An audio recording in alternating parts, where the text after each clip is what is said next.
esté alguien relacionado con la película y alguien que pueda establecer un diálogo con esa persona y, por supuesto, con todos vosotros. Hoy vamos a presentar El árbol magnético, una película de Isabel Aiguas Vives, rodada prácticamente toda ella en Chile, con una esencia bastante chilena.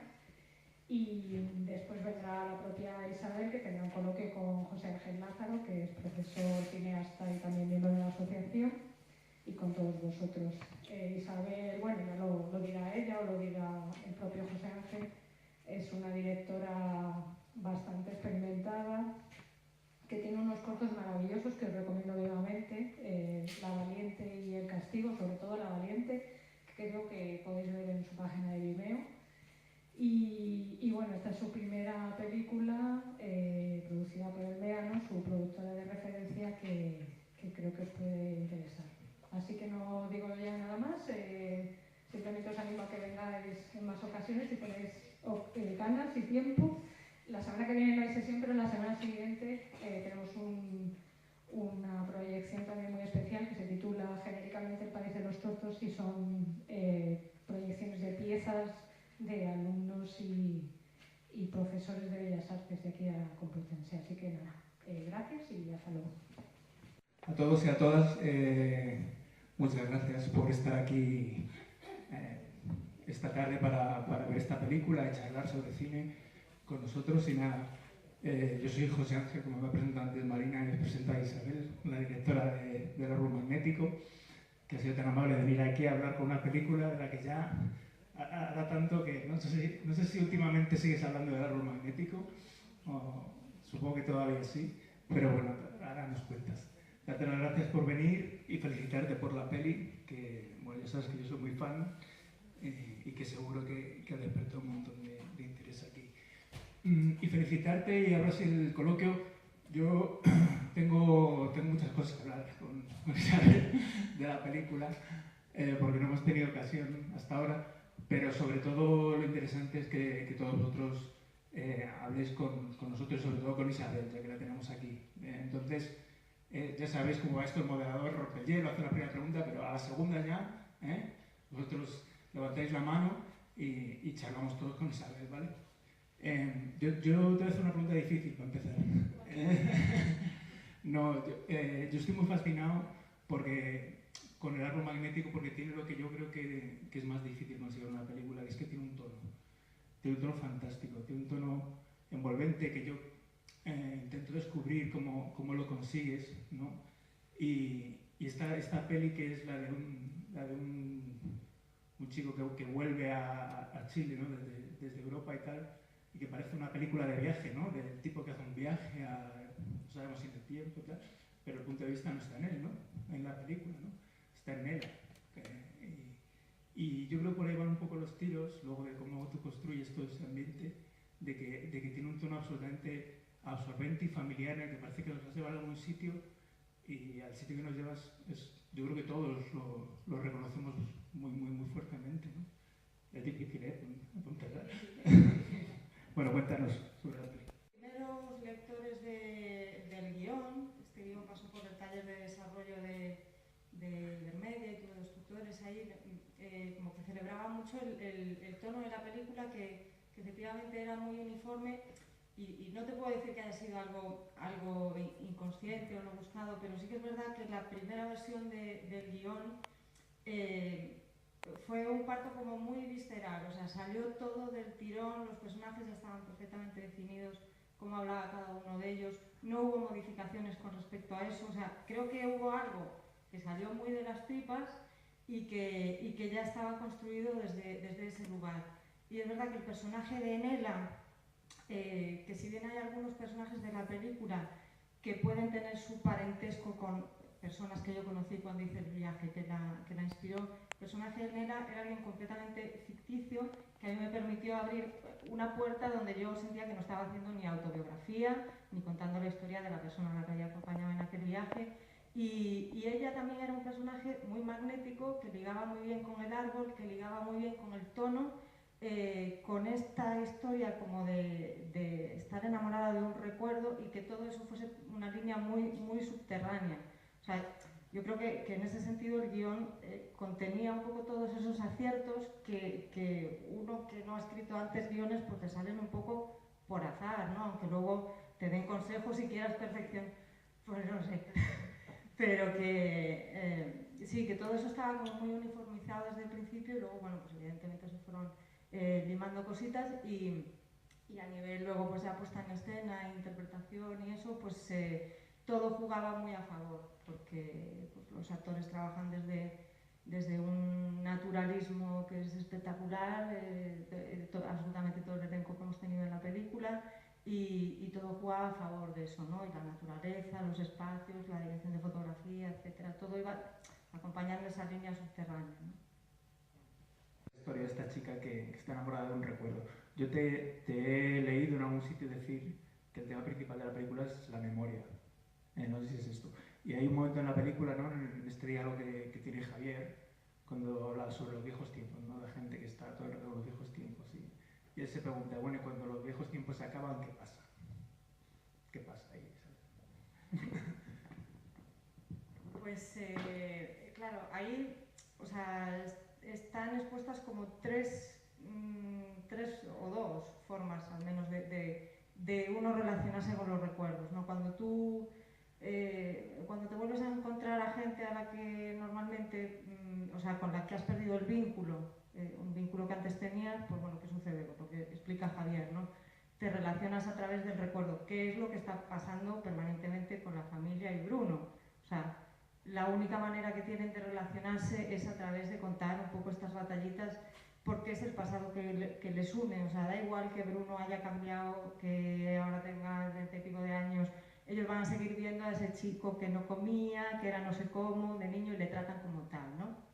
Y entonces, ahí es donde nos sentimos confortables cuando, pues eso, con la familia o con amigos que has perdido el vínculo durante tiempo, porque tienes un rol donde todo el mundo se reconoce, ¿no? Y Javier, yo creo que es el personaje que rompe un poco todo eso, porque aunque está participando también del reencuentro y de todo este rollo que es un celebrar los viejos tiempos para ellos mismos, es un poco el que propone dejarse este rollo y, vale, sí, pero construyamos a partir de aquí, aunque luego él tampoco es capaz de llevar eso a la práctica, porque sabe que si Bruno mañana se va con ellos a Santiago, probablemente no van a tener nada que hacer. O sea, es aquí, ahora, en este sitio, en este lugar donde hemos estado juntos, donde hemos compartido ciertas cosas, y esto se va a desvanecer, ¿no? Entonces él verbaliza un poco eso, pero tampoco sería capaz de construir una relación diferente con su primo de hoy en día, porque pues ya no existe esa cercanía, ¿no?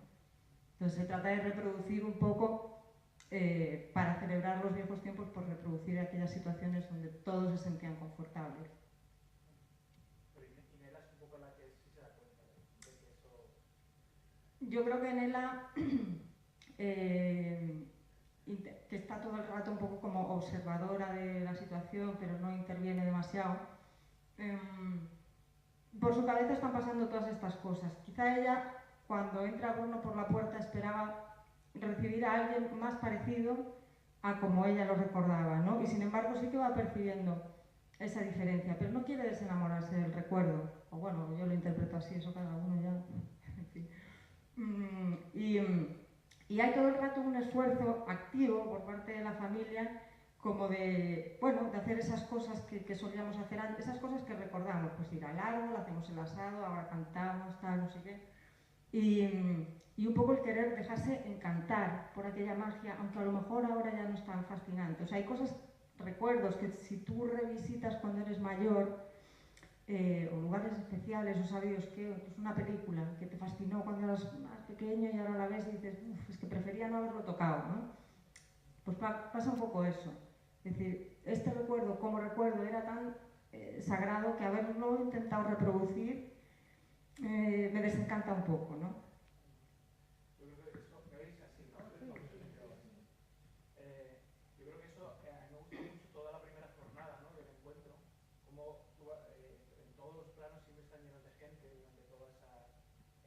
Fiesta, ¿no? Y esa comida, y siempre los planos, todo se cruza. El día va pasando y se va vaciando, ¿no? Intentan fantasear, ¿no? Y al final se caen en la se va consumiendo esa energía que les une. Sí, justo, o sea, se va quitando de en medio un poco el ruido que ha estado adornando esa jornada, ¿no? Y ahí es donde ellos, que son los que tienen el vínculo más estrecho, los tres primos que eran más afines de siempre, ¿no? De cuando más jovencitos, pues van sacando un poco a la luz conversaciones un poco más íntimas, ¿no? de otra índole, que están pensando un poco más en el futuro que en seguir contando batallitas y tal, y por eso es por lo que salta Javier. Cuando volvemos otra vez a eso y vamos a brindar por los viejos tiempos, dice, no. Y ahí Nela es cuando se queda un poco rucu, o sea, yo creo que ese discurso de Javier, que nadie le contesta, sí que se queda haciendo un poco eco para la jornada siguiente en ambos, ¿no? Y cada uno lo interpretará a su manera. Y entonces, al final de la película lo podemos ver como una reivindicación de lo que le pide Bruno Valero, al final, recuerdo de ahora. ¿O qué? Cada uno que lo lea como quiera. Cada uno que lo lea como quiera, precisamente, o sea, si hubiera una intención de cerrarlo con claridad, el final habría sido otro. Cada uno que lo lea como quiera. Yo ahí leo pues un aquí y ahora que no tiene sentido propiciar otra cosa más que estar aquí y ahora juntos y disfrutar de este momento, digamos, de felicidad consciente sin estar pensando en el pasado. Simplemente estamos aquí juntos y ya está, y no va a haber nada más. ¿Y cómo es el sitio este? ¿El árbol magnético ese existe o qué? El sitio existe. Yo cuando lo visité pues era una cosa bastante más rural, creo, que en lo que se ha convertido ahora, porque ahora es un sitio semiturístico que le pasa una carretera por el lado e incluso han puesto un cartel de instrucciones que te explica lo que tienes que hacer, ¿no? Y yo cuando fui, pues fui con unos parientes de este amigo con el que viajé y tal, y nos dijeron, vamos al árbol de Limán. Al árbol de Limán, pero no nos dijeron nada más. Y mi amigo tampoco lo había visitado nunca, o sea, era todo ahí una aventura y nos metimos por un camino de tierra con la camioneta y tal, entonces lo pusieron marcha atrás y pasó pues lo que pasó, ¿no? Y otra vez, y para arriba y para abajo, y digo, o sea, esto es flipante. Y el sitio aparte, pues eso, está cerca de los Andes y tal, y un paisaje como muy espectacular que ahora, por los vídeos que he visto en internet y tal, pues ha perdido un poco la gracia con la carretera que le pasa por al lado, entonces tú el experimento ya no lo haces de cara al árbol o de espaldas a él, sino que pasas por el lado, por una carretera que tiene un trazado X, que es todo un poco truquero, ¿no? Y aparte está dentro de unos terrenos privados que, bueno, que es un poco complicado pasar y tal, se visita, ¿eh? Y luego esto pasa también, o sea, es un fenómeno común, por lo que parece, en zonas de montaña. Bueno, un poco el rollo que explica el listillo Alberto, que o sea, es algo que tiene que ver con la orografía del terreno. Y pasa en Chile, pasa en otros sitios que también se visitan en plan autobús, con turistas y no sé qué, pero que no hay un árbol, o sea, es una cuesta y pasa un poco el mismo fenómeno. Y en otros sitios así, pues de la cordillera andina y por ahí también sucede.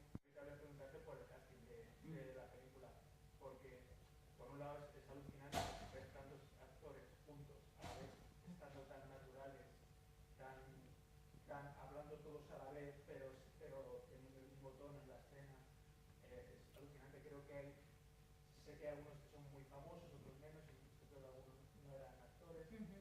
Luego el español ahí en medio, ¿no? Que a veces en las producciones que en media pasa, ¿no? Que el español está ahí un poco al revés, ¿no? Con el peruano que necesitamos para la financiación está recortado y pegado. Pero en tu película hay una cosa orgánica y fantástica. ¿Cómo estás trabajando? Pues, o sea, yo creo que ha habido el factor suerte también a jugar a nuestro favor, porque evidentemente pues eso, eran muchas personas, edades muy diversas y a nivel actoral pues también había una mezcla bastante importante, porque como tú dices, ahí hay grandes figuras de la escena de Chile, muy conocidas, películas, teatro, todo lo que tú quieras, como Manuela Martelli, Cata Saavedra, Diego Robles, Daniel Alcaíno, el que hace de Alberto también. O sea, algunos no lo reconocemos aquí, pero allí son grandes figuras. Luego está la abuela, por ejemplo, que es la señora, la madre del señor que nos alquilaba la localización principal, que vivía en la finca de al lado. Entonces el día que fuimos a localizar, yo vi a aquella señora, no teníamos abuela, y dije yo, pero sí, o sea, es fantástica. Y hablamos con la familia, y nos dijeron que la señora pues tenía un pequeño problema de memoria, y dije, bueno, ningún problema. O sea, ella no se iba ni a enterar de que estaba haciendo una película. La mayor parte del tiempo ya estaba ahí, entonces los actores interactuaban con ella de tal manera como si fuera la abuela, y ella pues estaba completamente en su papel, pensando en ella en todo momento. Pues yo la recordaba de películas como Machuca, luego Big Happy, ya un poco intencionadamente digo, bueno, a ver qué ha hecho esta chica más, ¿no? Pero como el personaje de Nela tenía tanto peso el pasado y algo que hubiera sucedido cuando niños y tal, yo imaginaba a Nela niña y me venía esa imagen de Manuela, ¿no? Que tiene una cara como con mucha fuerza, una mirada muy especial, tal, no sé qué. Y entonces, pues eso, escribí pensando en ella y luego, o sea, la gran suerte de que Manuela estuviera disponible y quisiera hacerlo. Podía no haber sucedido, pues sucedió lo mismo con Andrés Gertrudis, al que había visto en El idioma imposible, que no sé si la habéis visto, la han puesto aquí también, una peli que a mí me fascina. Y bueno, y tomar el riesgo de que esa pareja, cuando tú los pongas juntos, funcione, porque yo a Andrés y a Manuela no los vi juntos en la misma sala hasta muy poquito antes de rodar. Manuela la conocí por Skype, Andrés le conocí aquí, luego yo me fui para allá y luego allí los junté, y lo mismo con la familia. A lo loco. Así un poco aventura. Y luego, bueno, también es verdad que tuve un maravilloso director de casting allí en Chile, que nos entendimos súper bien, y él lo que hizo fue presentarme a un mogollón de gente. No hicimos pruebas de casting como tal, a mí no es una cosa que me guste mucho, me parece violento para mí y para el actor, esto de, bueno, pues te lees esto y me lo interpretas y tal. No, son actores, se supone que sabrán.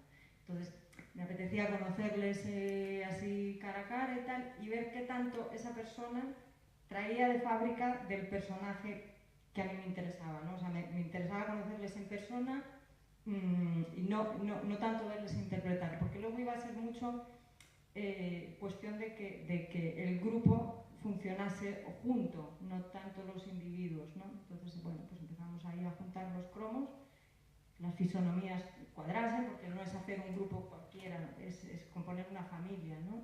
Entonces, bueno, pues eso llevó su tiempo, encontrar a Javier tomó su tiempo, cuando estuvo Javier ya era más fácil en torno suyo colocar los hermanos tal y cual, y luego, bueno, pues eso, que ellos trabajan con una naturalidad pasmosa que les permite hacer suyos los textos, que por cierto, o sea, yo había escrito sin ayuda de ningún nativo, entonces mi manera de escribir el habla chilena, pues así, ¿sabes? Entonces ellos decían, ¿tú nos permites adaptarlo? Digo, pero por favor, ¿no? Y entonces, bueno, pues a veces morcillean y tal, y dicen lo que estaba escrito de otra manera, pero el mensaje es el mismo, y se comportaban, o sea, hicieron suyo el papel y su rol dentro de la familia, entonces aquello se movía todo como uno, pues eso es un poco suerte también, no sé. Pero no todos, ha sido un encuentro de mesa.